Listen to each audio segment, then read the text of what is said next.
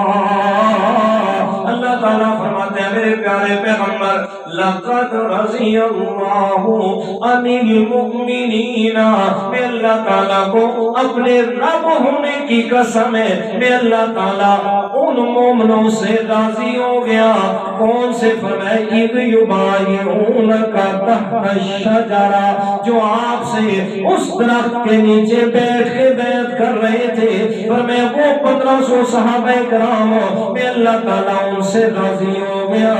اذ یبایعونک تحت الشجرہ فعلم ما فی قلوبہم، اور میں اللہ تعالیٰ نے ان کے ساتھ جو رضا کا اعلان فرمایا، فرمایا اس لیے کہ میں اللہ تعالیٰ ان کے دل کی باتوں کو جاننے والا ہوں۔ وہ دل سے ہو کے آپ کے ساتھ آئے تھے، وہ دل سے ہو کے آپ پر ایمان لائے میرے پیغمبر، میں اللہ تعالیٰ ان سے راضی ہو گیا۔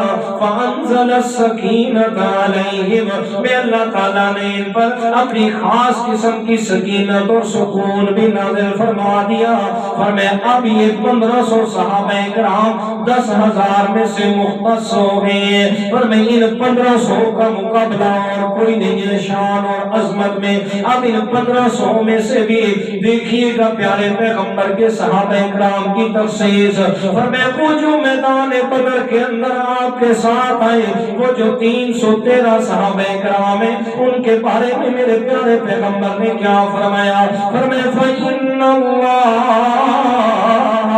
قَدِ اطَّلَعَ عَلَى أَهْلِ بَدْرٍ فَقَالَ اعْمَلُوا مَا شِئْتُمْ قَدْ غَفَرْتُ لَكُمْ وَبَدَّلْتُ سَيِّئَاتِكُمْ حَسَنَاتٍ، اور کما قال علیہ الصلوۃ والسلام، میرے پیارے پیغمبر فرماتے ہیں ان اللہ قد اطلع علی اہل بدر۔ اس سے پہلے حدیث مبارکہ اور سنیے گا، میرے پیارے پیغمبر فرماتے ہیں میرے پاس حضرت جبرائیل علیہ السلام تشریف لائے، میں نے پوچھ لیا جبرائیل ذرا بتائیے گا وہ جو میدان بدر میں میرے ساتھ میرے صحابہ تھے، فرمایا ان کے بارے میں کیا فرمان ہے رب تعالیٰ کا، اس کے بارے میں بتائیے گا۔ حضرت ابراہیم فرماتے ہیں یا رسول اللہ آپ کے صحابہ کی تو بات ہی ہو رہے، میں آپ کو ان فرشتوں کی بات بتاتا ہوں جو صحابہ کرام کی مدد کے لیے آئے تھے۔ فرمایا جب سے میدان بدر میں وہ فرشتے اترے ہیں، اللہ تعالیٰ نے ان آنے والے فرشتوں کو باقی فرشتوں کا سردار بنا دیا ہے۔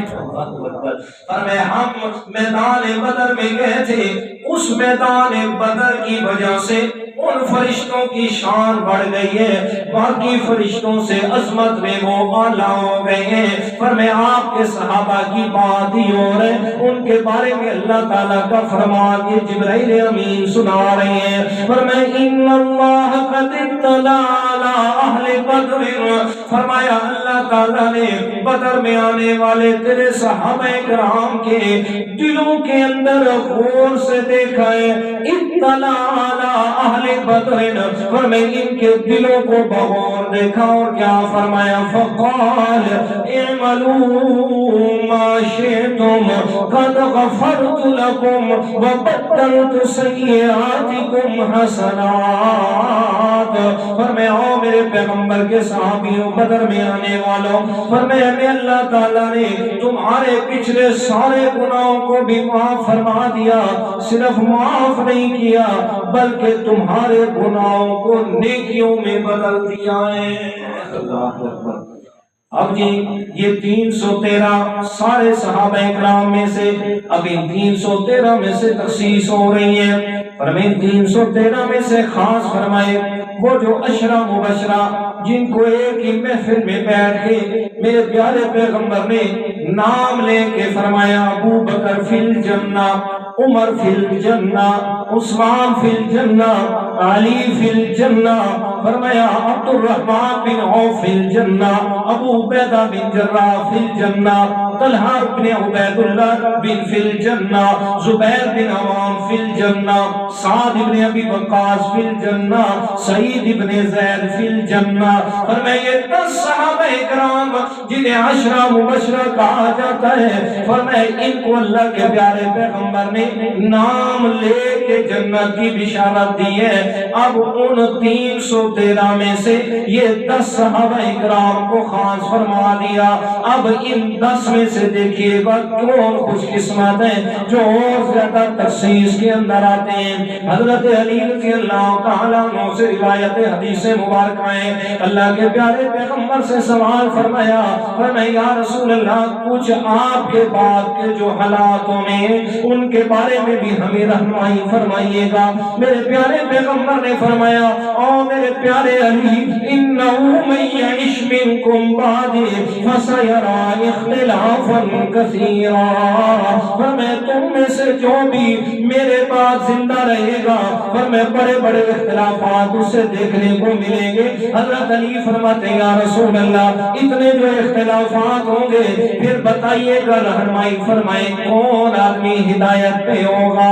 میرے پیارے پیغمبر نے فرمایا فعلیکم بسنتی وسنت الخلفاء الراشدین المہدیین، فرمایا کوئی آدمی ہدایت پہ ہوگا جو میری سنت پہ چلے گا اور میرے خلفاء راشدین کی سنت پہ چلے گا۔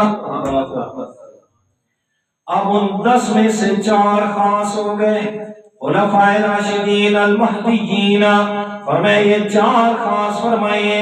اب ان 4 میں سے دیکھیے گا کیسے تخصیص ہو رہی ہے۔ میرے پیارے پیغمبر اپنے ایک دن محفل میں تشریف لائے، میرے پیارے پیغمبر کے دائیں طرف حضرت ابو بکر صدیق ہیں اور بائیں طرف اللہ کے پیارے پیغمبر کے حضرت عمر فاروق رضی اللہ تعالیٰ عنہ ہیں۔ صحابہ اکرام نے دیکھا خوشی سے مسکرا دیے۔ میرے پیارے پیغمبر نے فرمایا او میرے صحابہ انی لا ادری ما بقائی فیکم فاقتدوا بالذین من بعدی ابی بکر و عمر او کما قال علیہ الصلوۃ والسلام، فرمایا کوئی پتہ نہیں ہے میں پیغمبر کی زندگی کا، فرمایا کتنا عرصہ میں نے تمہارے اندر زندہ رہنا ہے، لا ادری ما بقائی فیکم، کب اللہ کی طرف سے حکم آ جائے اور میں پیغمبر اللہ کے پاس چلا جاؤں، لیکن ایک بات خیال کرنا فرمایا میرے بعد فاقتدوا بالذین من بعدی، فرمایا میرے بعد جن 2 ہستیوں کی آپ نے اقتدا کرنی ہے پیروی کرنی ہے، فرمایا وہ ہے ابو بکر اور عمر بن الخطاب رضی اللہ تعالی عنہما، فرمایا میرے بعد ان دونوں کی اقتدا کرنی ہے، ان دونوں کو جناب آپ نے اپنے قوموں کے اندر اپنا امیر بنا کے رکھنا ہے۔ اب جی میرے پیارے پیغمبر نے فرمایا وہ سارے کا سارا خلاصہ 2 شخصیات پہ رکھ دیا ہے، فرمایا ساری امتوں میں سے عظمتوں والی امت اپنے پیغمبر کی بنائی، پھر اس امت میں سے اپنے 1,44,000 صحابہ کرام کو شان اور عظمت دی، پھر 1,00,000 میں سے 10,000 کو مختص فرمایا، پھر 10,000 میں سے 1500 صحابہ کرام کی شان اور عظمت کو بیان فرمایا، پھر 1500 میں سے 313 کی شان کو زیادہ بڑھایا، پھر 313 میں سے 10 صحابہ کرام جو 10 مبشرہ ہیں ان کی تخصیص فرما دی، پھر 10 میں سے 4 خلفاء راشدین کو خاص کر دیا، پھر 4 میں سے 2 کو خاص کیا، فرمایا اگر میرے بعد کوئی بھی مسئلہ ہو جائے تو آپ نے ان 2 شخصیات کو سامنے رکھنا ہے، وہ ابو بکر ہے اور عمر فاروق ہے۔ اب جی ان 2 میں سے دیکھیے گا کون خوش نصیب سامنے آتا ہے، کون ہے عظمت والا، کون ہے شان اور مقام والا کہ جس کو اللہ کے پیارے پیغمبر جناب ساری امتوں میں سے فضیلت والا بناتے ہیں۔ میرے پیارے پیغمبر ایک دن مجاہدین کی صفیں تیار فرما رہے ہیں، ان کی تیاری میں مصروف ہے، ایک بوڑھی عورت آ جاتی ہے میرے پیارے پیغمبر کے پاس، آ کے کہتی ہے یا رسول اللہ ذرا مجھے آپ سے کام ہے، میری بات الگ ہو کے سنیے گا۔